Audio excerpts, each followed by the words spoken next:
하시겠습니다. 우리의 힘이 되시고 방패가 되시며 믿는 자들의 피난처가 되시는 하나님 아버지, 은혜와 사랑을 감사를 드립니다. 오늘은 특별히 지난 한 해 동안 우리의 삶을 풍성하게 채워주신 은혜에 감사하는 마음을 모아 추수감사 예배를 드립니다. 우리의 온 마음과 정성을 다해 드리는 감사 예배를 기쁘게 받아 주시옵소서. 때를 따라 비와 바람과 햇볕을 주셔서 땅으로 하여금 우리에게 필요한 열매를 맺게 하여 주시고 우리가 수고한 대로 그 열매를 먹을 수 있는 은혜로 베풀어 주심도 감사를 드립니다. 사랑의 하나님, 우리의 자녀들을 위해 기도합니다. 한 해를 마무리하는 시기입니다.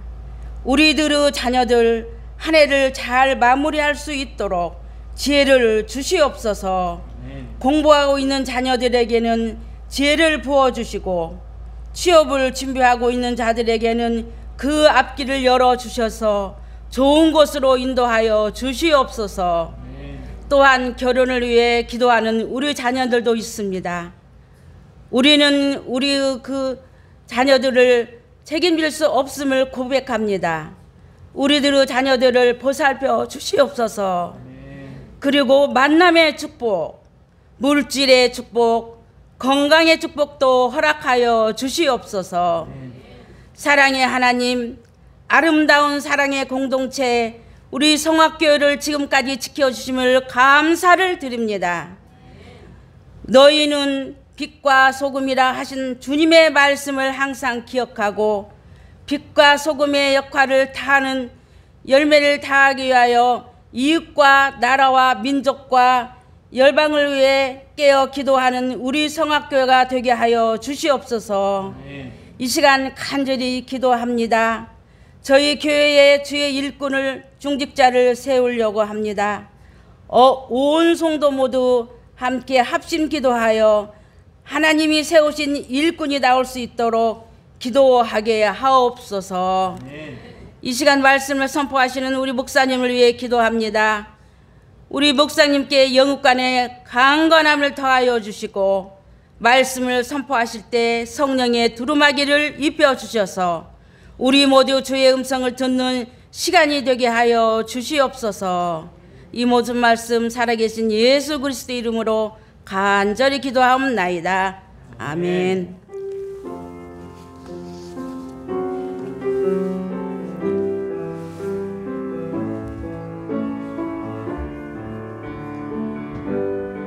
할렐루야. 2023년 추수감사 예배를 우리 온 성도 주 안에서 한 가족이 된 우리 전주 성화교회 성도 여러분들과 함께 드릴 수 있어서 너무 감사합니다.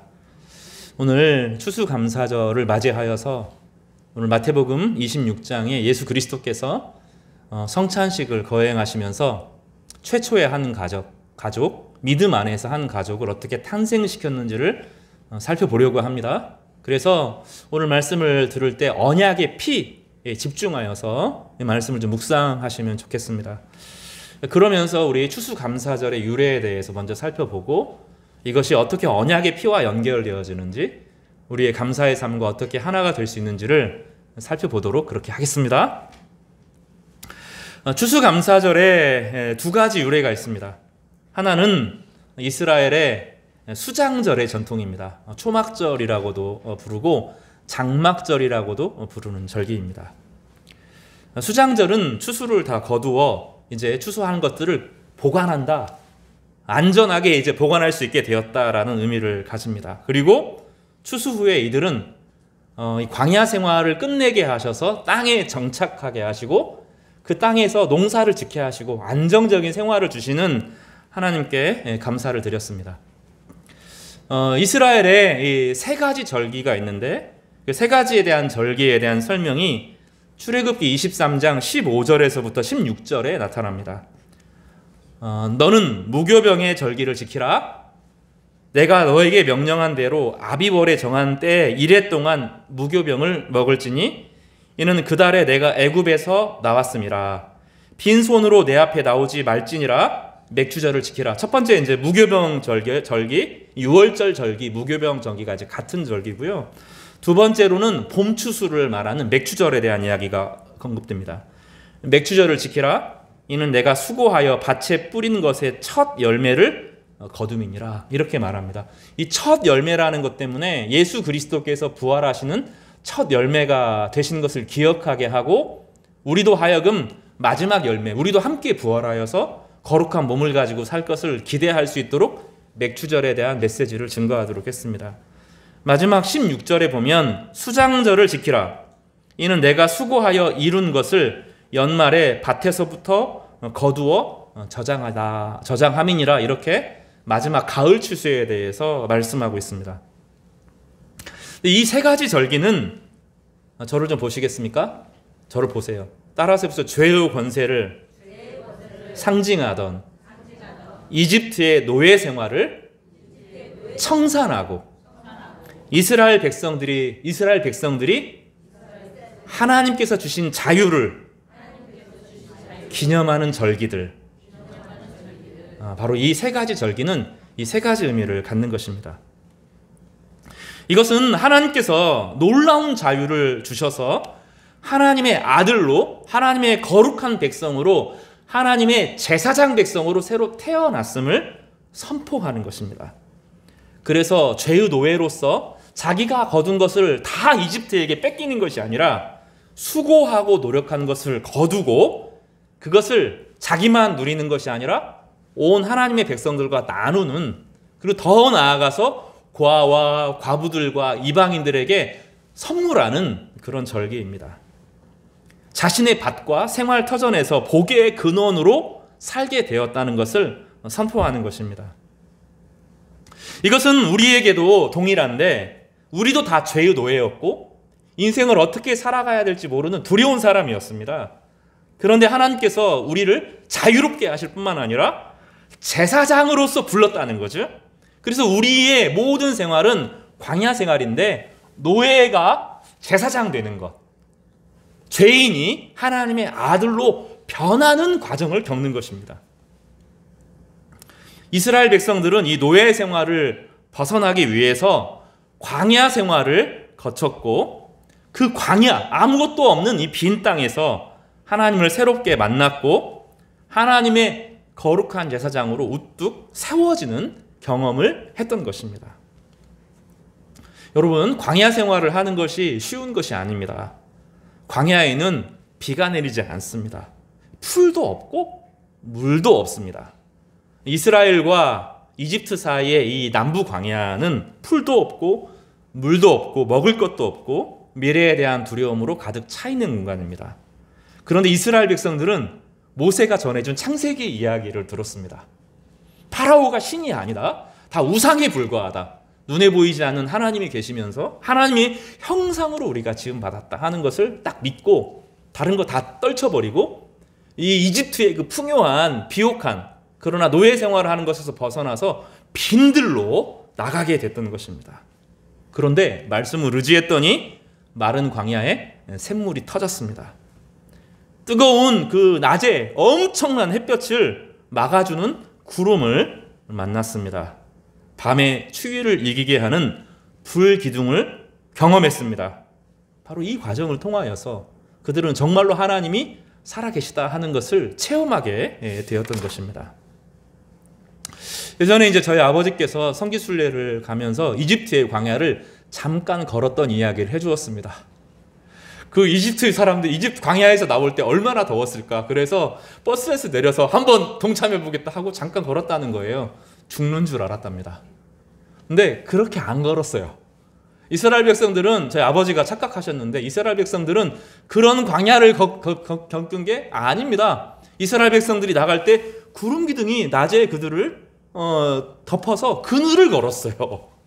밤에 안 추웠어요. 불 기둥이 따뜻하게 그들을 보호해 주는 경험을 했던 것입니다. 우리 인생에 그런 경험을 다 합니다. 우리는 다 사람을 의지합니다. 교회도 사람을 의지합니다. 때로는 전통을 의지합니다. 때로는 목회자를 의지합니다. 영적 체험을 막 의지합니다. 그런 게 아닙니다. 신앙은 그 모든 것을 딱 떨쳐버리고 예수 그리스도를 의지하는 경험을 하는 것입니다. 그 가운데서 가난을 겪기도 합니다. 그 과정에서 어려움을 겪기도 합니다. 그 과정에서 버려짐을 당하기도 합니다. 정말로 세상에는 아무것도 없고 내가 얼마나 무기력한지 철저하게 그 외로운 순간들을 경험하기도 합니다. 근데 그 외로운 순간에 내가 의지하는 것들을 다 내려놓을 때 예수 그리스도가 밝히 살아나게 되는데 주님께서 나와 동행하시는 것을 그때 깨닫습니다. 그러고 나면 두렵지 않습니다. 내 상황이 더 어려워져도 괴로워져도 살아계신 주님이 나에게 역사하시고 나와 함께 한다는 것을 깊이 절감하게 되는데 그때는 사람을 의지하지 않고 돈을 의지하지 않고 자기를 의지하지 않고 친구를 의지하지 않고 더 이상 사람에게 매이지 않는 그 자유롭고 복된 인생을 살아가는 것입니다. 그리고 어느 순간 보면 내가 죄인이 아니라 여전히 죄 가운데 있지만 하나님께서 거룩하게 하시고 우리를 두 가지 정체성을 갖게 하는데 따라서 해볼까요? 거룩한 제사장, 하나님의 아들. 이걸 다 경험하게 되는 것입니다. 그리고 나면 그 모든 어려움의 순간에 하나님께 기도하는 법들을 배웁니다. 예전에는 두려움과 불안 속에서 하나님이 이 두려움에서 저를 벗어나게 해주십시오. 이 괴로움에서 이번만 여기서 벗어나게 해주십시오. 이렇게 기도하던 사람이 어느 순간 타인을 위해서 기도합니다. 그 괴로운 사람들, 고아들, 과부들, 세상에 연약한 사람들을 위해서 마음이 막 찢어지고 내가 그들을 돕기 위한 마음을 갖게 되는 것입니다. 그럴 때 하나님께서 그에게 은혜를 베풀어 주시는데 삶의 비전을 주시고 삶의 지혜를 주시고 정말로 도울 사람들을 만나게 하시고 하나님의 말씀을 깨우쳐 주시는데 삶의 지혜를 주셔서 그 어려움들을 관통하게 하는 것을 경험하게 되는 것입니다. 그래서 여러분 중에서 광야 생활을 하시는 분이 계시면 두려워하지 마시기를 바랍니다. 그 가운데 하나님의 말씀과 동행하고 성령을 의지하고 세상이 아닌 하나님을 의지하는 법들을 배우게 하시려고 나에게 이 광야를 허락하셨구나 깨닫게 되는 것입니다. 성도 여러분, 그리고 나면 하나님께서 광야 생활을 어느 순간 그치게 하시고 삶의 뿌리를 내리게 하시고 견고하게 세워져서 내 모든 일상 가운데 복의 근원으로 살아가게 하는 축복을 누리게 하실 것입니다. 이것은 성경에서 약속하는 것입니다. 시편 146편에 이렇게 말합니다. 할렐루야, 내 영혼아 여호와를 찬양하라. 나의 생전에 여호와를 찬양하며 나의 평생에 내 하나님을 찬양하리로다. 귀인들을 의지하지 말며 도울 힘이 있는 인생도 의지하지 말지니라. 그의 호흡이 끊어지며 흙으로 돌아가서 그날에 그의 생각이 소멸하리로다. 야곱의 하나님을 자기의 도움으로 삼으며 여호와 자기 하나님에게 자기 소망을 두는 자는 복이 있도다. 나중에 9절에 보면 여호와께서 나그네들을 보호하시며 고아와 과부를 붙드시며 악인들의 길은 굽게 하시는도다. 시온아, 여호와는 영원히 다스리시고 내 하나님은 대대로 통치하시리로다. 할렐루야. 시편에서 이 할렐루야로 시작해서 할렐루야로 마치는 5편의 시 중에 이 146편은 성도의 변화를 가져다 줍니다. 이 고백은 이집트에서 하나님의 백성들이 노예로 살다가 쫓겨난 이제 그 이스라엘에서 그 왕자로 이집트의 왕자로 살던 모세가 당신들의 백성을 위해서 일하다가 쫓겨나서 광야로 나간 이 모세의 고백이기도 하고 더 이상 비굴하게 노예 생활을 하지 않겠다고 선언하고 이집트의 압제에서 벗어난 이스라엘 백성들의 자유의 선언이고 사울왕의 사위 자리, 군대 장관을 포기하고 아무것도 의지할 것 없는 광야로 나온 다윗 왕의 고백입니다. 이들은 한때는 사람을 의지했고 전통을 의지했고 명예를 의지했고 자신의 자존심을 의지했던 사람인데 이제 그 모든 것을 떨쳐버리고 하나님만 의지하다가 광야 생활에 돌입했지만 그곳에서 살아계신 하나님을 만나고 할렐루야 이렇게 고백했던 믿음의 사람들이었다는 것입니다. 사랑하는 성도 여러분, 우리 삶에 아무것도 의지할 것이 없을 때가 있습니다. 사람도, 친구도, 통장에 텅 비어있는 그 잔액도, 그 누구도 의지할 것 없고 내가 혼자 마치 고아와 같이 홀로 세상에 서는 두려움이 있을 때가 있습니다. 그런데 성경과 성경의 사람들은 우리에게 말합니다. 사람을 의지하지 말고 천지를 지으신 하나님을 의지하라고 말합니다. 그러면 단지 의지해서 하나님께서 그 어려움에서 벗어나게 하는 것이 아니라 자유를 얻고 우리가 복의 근원이 될 것인데 영원한 제사장으로 하나님의 거룩한 아들로 새롭게 태어나는 위대한 축복을 누리게 될 것이라는 것입니다. 그래서 시편 이 본문에 보면 사람을 의지하지 마라. 146편에 보면 귀인들을 의지하지 말고 도울 힘이 없는 인생도 의지하지 마라. 다 호흡이 끊어지면 아무것도 없는 사람들을 두려워해서도 의지해서도 안 된다고 말합니다. 그리고 영원한 제사장으로 새롭게 태어나는 우리 하나님의 백성들을 축복하고 있는 것입니다. 주님께서 우리 전주성화교회에 주님의 사람들을 통해서 참 많은 것을 공급하셨습니다. 특히 지난 한 해를 돌이켜보면 여러분 제가 정말로 감동을 많이 받아요. 정말로 서로 사랑하고 주 안에서 서로를 믿고 서로를 위해 기도하는 교회가 정말로 많이 되어가고 있습니다. 지난 한 해 우리 교회는 정말로 말씀을 사랑했고 주님의 기쁨으로 주님께서 우리 영혼을 만족하게 하셨습니다. 특별히 주님 안에서 거룩한 제사장으로 세워지는 분들이 계십니다. 영적 제사장들이 저희 교회에 많아요. 저희 교회는 그런 간증의 고백이 있는 교회입니다. 정말로 영적 제사장들이 있어요.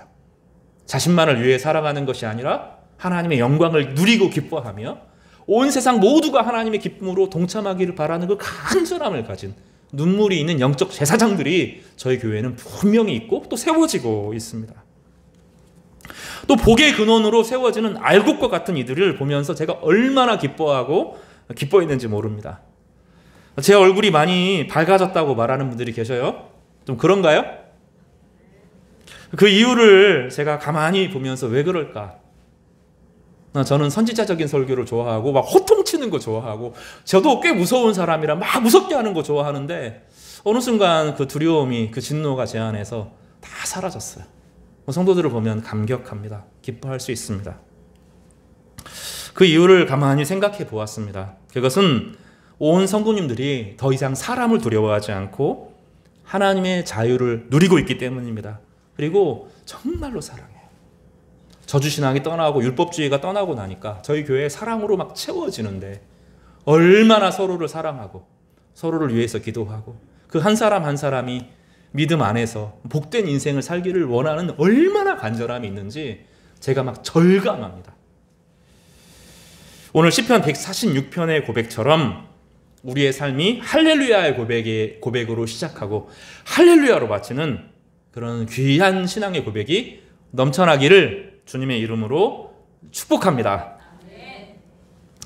두 번째로 이 추수감사절의 전통은 이 고대 이스라엘 백성들이 노예 생활에서 벗어나서 하나님의 거룩한 백성으로 세워지고 땅에 정착하고 복의 근원으로 영적인 아들로 태어나는 것과 더불어서 역사적인 경험을 가지고 있습니다. 또 두 번째 이 경험은 영국에서 시작됩니다. 왕의 압제에서 벗어나서 진실한 신앙생활을 시작하고자 했던 이 퓨리탄이라고 부르는 우리말로는 청교도라고 불리는 그리스도인들이 있었습니다. 이들은 정말로 내 마음을 다해서 왕의 압제나 정치적인 이거 다 떠나고 정치하고 상관없이 온전히 하나님만 경외하겠다 이런 생각이 들어서 영국에서 모든 고향과 가족과 친척들을 다 버리고 102명이 66일간의 긴 항해 끝에 현재 뉴욕의 북쪽에 있는 케이프 코드라고 하는 곳에 도착을 합니다. 이들은 항해 도착 중에 배가 좀 어려움에 좀 처해 있어서 오래 걸렸고 원래 가을에 도착해야 되는데 겨울에 도착하게 되었습니다. 그래서 이 뱃속에서도 배 안에서도 많이 죽었고 또 정착해서도 절반 이상이 죽음을 당했습니다. 또 괴혈병에 걸려서 많은 사람들이 죽었습니다. 근데 이들은 도착하고 나서 1년 후에 추수하게 하신 하나님께 감사하면서 할렐루야로 하나님께 영광을 돌렸습니다. 그것이 이제 추수감사절의 중요한 전통이 되었습니다.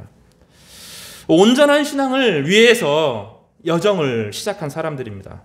이 신앙의 전통이 한국교회에 고스란히 들어왔습니다. 한국교회를 세우는데 가장 중요한 원동력이 되었고 보수적이고 성경을 사랑하고 이웃을 돌보는 전통을 한국교회 신앙에 아주 깊이 영향을 끼쳤습니다.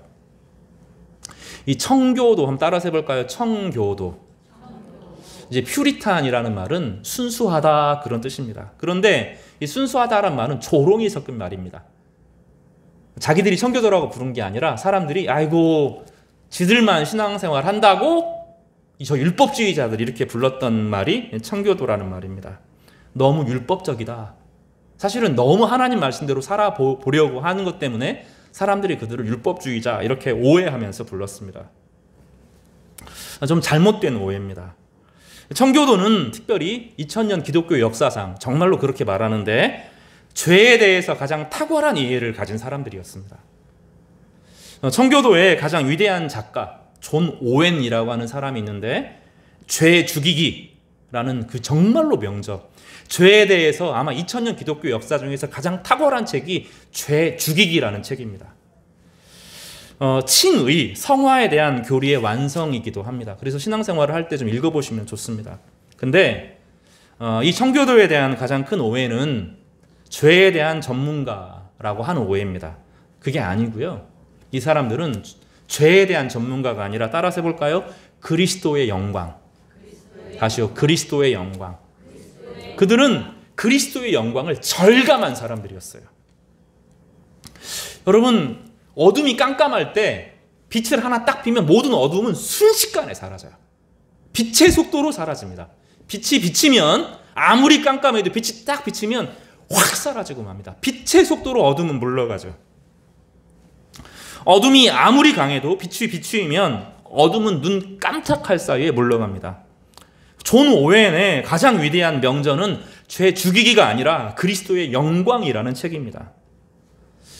죄에 대해서 잘 가르쳤을 뿐만 아니라 진짜 영광이 무엇인지를 이 사람은 가르치고자 했고 그들은 누렸어요. 그래서 많은 사람들이 청교도의 책을 읽으면서 너무 죄에 집착하는 거 아닌가 싶지만 그게 아니라 이 죄가 얼마나 그리스도의 영광을 지배하는지를 너무너무 똑똑히 본 사람들입니다. 그들은 그리스도의 영광을 실제로 보았고 그리스도를 기뻐했고 그리스도를 누렸고 그리스도 안에서 행복했고 그리스도 안에서 세상 모든 것을 이길 수 있었고 모든 두려움을 이기고 정복했던 진짜 위대한 시대의 사람인 거죠. 불행한 것은 우리가 죄에 대해서 배울 때 성경에서 배우는 것이 아니라 불교를 통해서 문화적으로 배웁니다. 유교를 통해서 성경에서 말하는 죄가 아니라 그 관습적인 죄에 대해서 배웁니다. 그래서 이 죄 너머에 있는 예수 그리스도께서 얼마나 아름답고 권세가 있는지 잘 깨닫지 못합니다. 그러니 진짜 죄가 무엇인지, 진짜 예수가 무엇인지, 그 빛이 무엇인지 모르니까 교회가 목사의 영광에 사로잡히고 교회의 전통의 영광에 사로잡힙니다. 우리 교회가 얼마나 큰지, 우리 교회에 얼마나 신앙이 좋은 사람들이 많은지, 얼마나 위대한 전통이 있는지, 우리 교회에 얼마나 훌륭한 목사님이 있는지 거기에 사로잡혀 있어서 진짜 예수의 영광을 못 보는 거예요.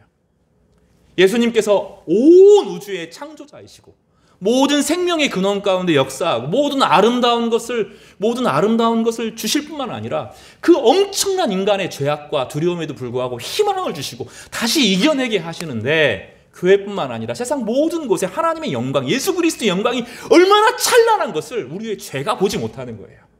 우리가 그 영광을 보기 시작하면, 그 영광을 알기 시작하면 두려울 게 없어져요, 여러분.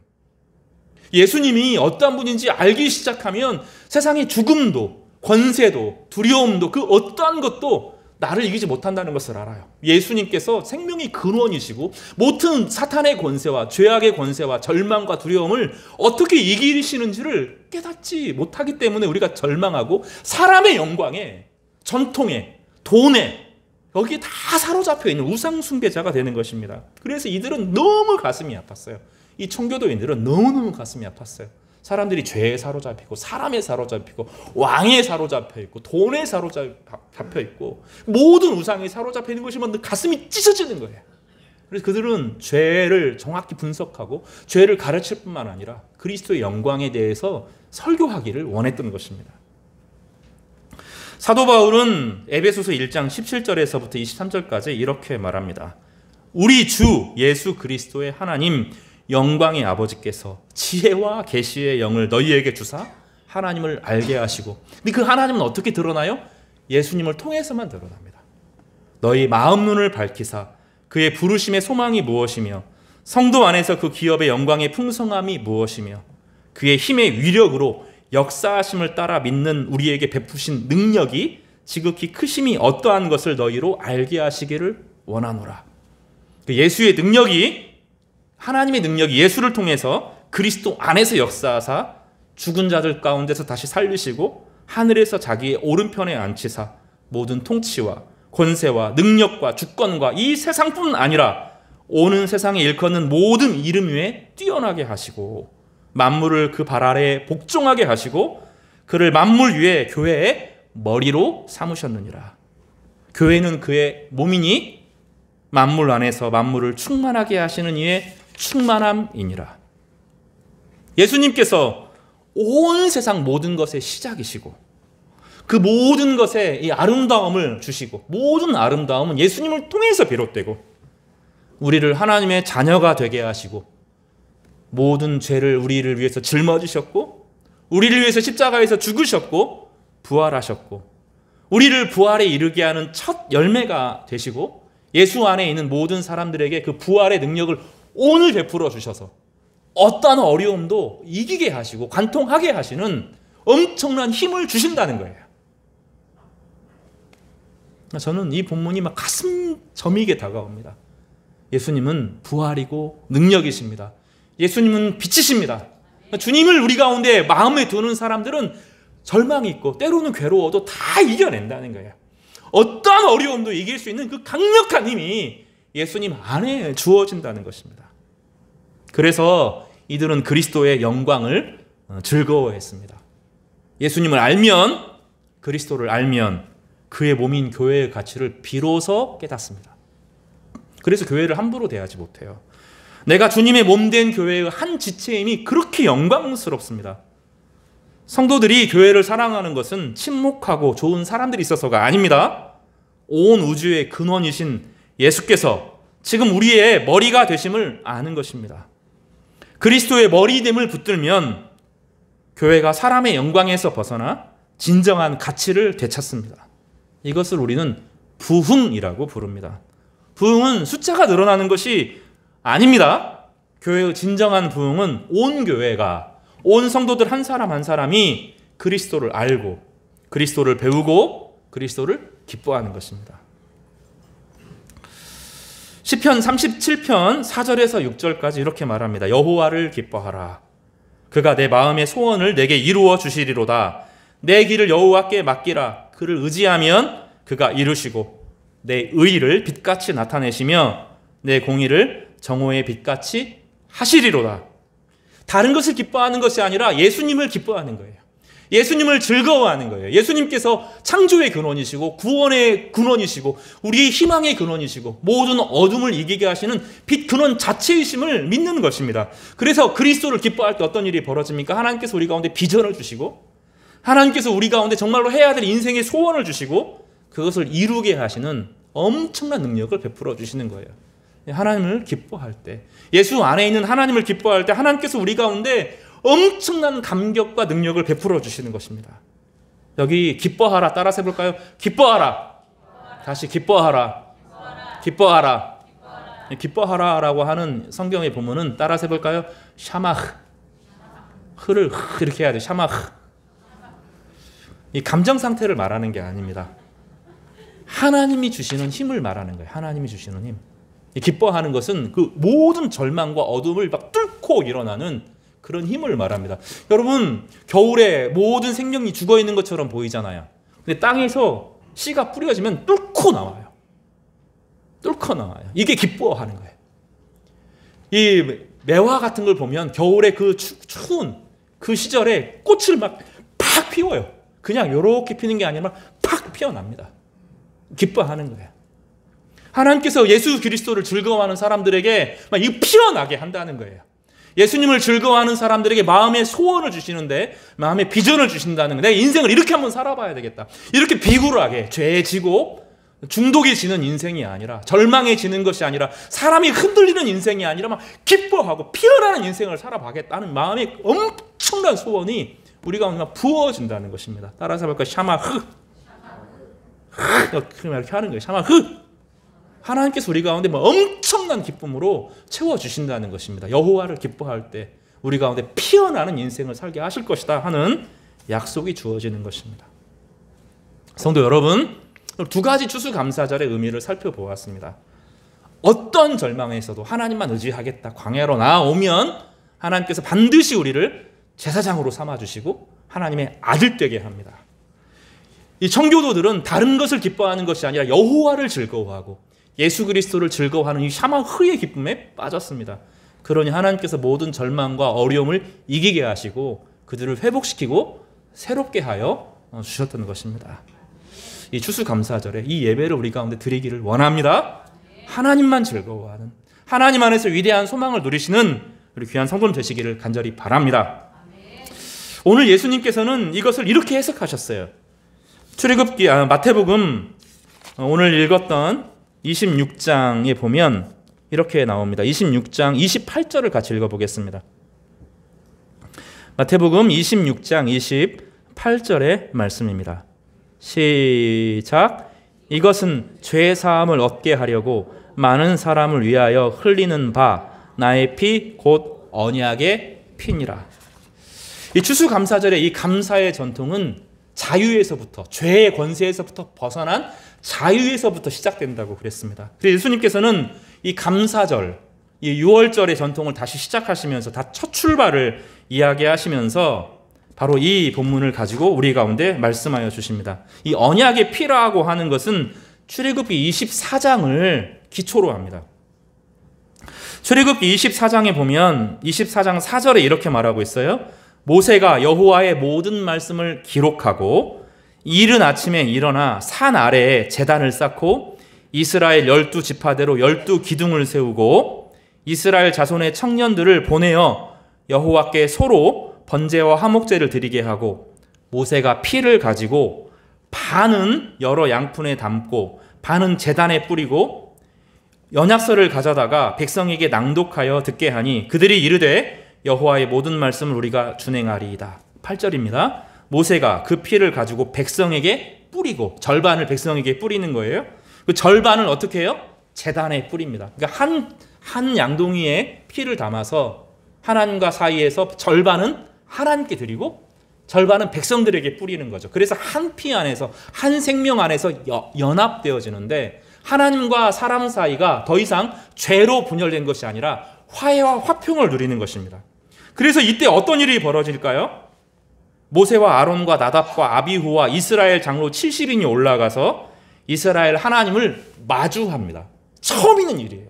하나님과 이스라엘 백성들이, 제자들이, 리더들이 함께 하나님의 얼굴을 마주합니다. 그리고 그의 발 아래는 청옥을 편듯하고 하늘같이 청명하더라. 이것은 하나님과 사람 사이에 막힌 모든 담이 하나도 없었다는 거죠. 그리고 하나님이 이스라엘 자손들의 존귀한 자들에게 죄로 인해서 심판해야 되는데 심판하지 않고 그들은 손을 대지 않았고, 따라서 해볼까요? 정말로 중요한데 그들은 하나님을 뵙고 먹고 마셨더라. 이게 언약의 피입니다. 하나님께 온전한 생명을 담아 드릴 때 하나님과 사람 사이에 죄가 끊어지고 이제는 평화를 누릴 뿐만 아니라 하나님의 얼굴을 마주하는 관계가 되고 하나님의 영광을 마주할 뿐만 아니라 하나님이 베풀어 주시는 식사에 참여하는 거죠. 두 가지 존재가 사라져요. 영원하신 하나님과 인간의 피조물됨이 해체가 되어지고 하나님과 우리 사이가 완전히 하나가 되는 아버지와 아들 관계가 되어지고, 또 죄로 인하여서 분열되었던 하나님과 인간 사이가 이 피를 통하여서 하나가 되어지고 한 가족으로 변하는, 하나님과 우리 사이가 가족으로 변하는 놀라운 역사가 벌어집니다. 그런데 예수님께서는 성찬식을 거행하시면서 바로 이걸 재현하시는 거예요. 뭐라고 말씀하셔요? 떡을 나누시면서 이 떡은 내 몸이다. 이제 내 몸에 참여하라. 나는 너희들의 머리가 되고 내가 너희와 끝까지 함께하고 생명의 모든 것을 공급하여 줄 것이다. 사도 바울은 머리를 붙드는 자마다 생명을 의지한다. 이렇게 말하는 겁니다.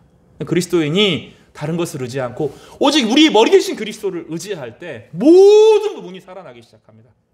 절망했던 모든 것들, 두려워했던 모든 것들, 안 됐던 모든 것들이 다 해결되어지는 엄청난 은혜를 경험하게 되는 것입니다. 우리의 삶에 허무함과 절망과 괴로움이 다가오는 것은 우리가 머리이신 그리스도를 의지하지 않았기 때문에 그래요. 무언가 다른 것을 붙잡고 있기 때문입니다.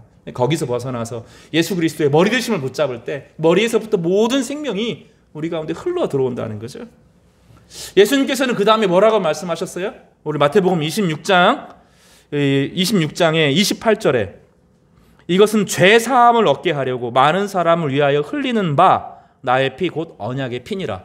십자가의 피를 이야기하시면서 내 피가 흘려졌을 때 하나님께 절반이 돌아가고 나머지 절반이 이스라엘 백성들에게 쏟아지면서 하나님과 이스라엘 백성 사이 모든 결계, 모든 나눠진 것, 모든 죄악들의 관계가 완전히 부서지고 그 안에 하나님의 영광으로 가득 차는 하나님의 가족이 되는 축복을 누리게 될 것이다. 그래서 이 죄사함이라고 하는 것은 죄를 용서함을 넘어서서 무거운 짐을 내려놓는 것입니다. 여러분 100m 달리기 할 때 무거운 가방 들고 뛰는 사람 봤어요? 인생에서 하나님께서 우리에게 꿈과 소망과 비전을 주시는데, 하나님을 기뻐하는 사람들에게는 늘 비전과 기쁨을 주시는데 우리 짐이 너무 무거워요. 죄의 짐이. 그걸 싹 벗겨줘서 그 하나님의 소망을 향하여서 달려가게 하시는 것입니다. 그럼 막히면 또 안 되잖아요. 내가 교회를 오려고 하고 어디를 가려고 하는데 중요한 일인데 차가 막히면 못 하잖아요.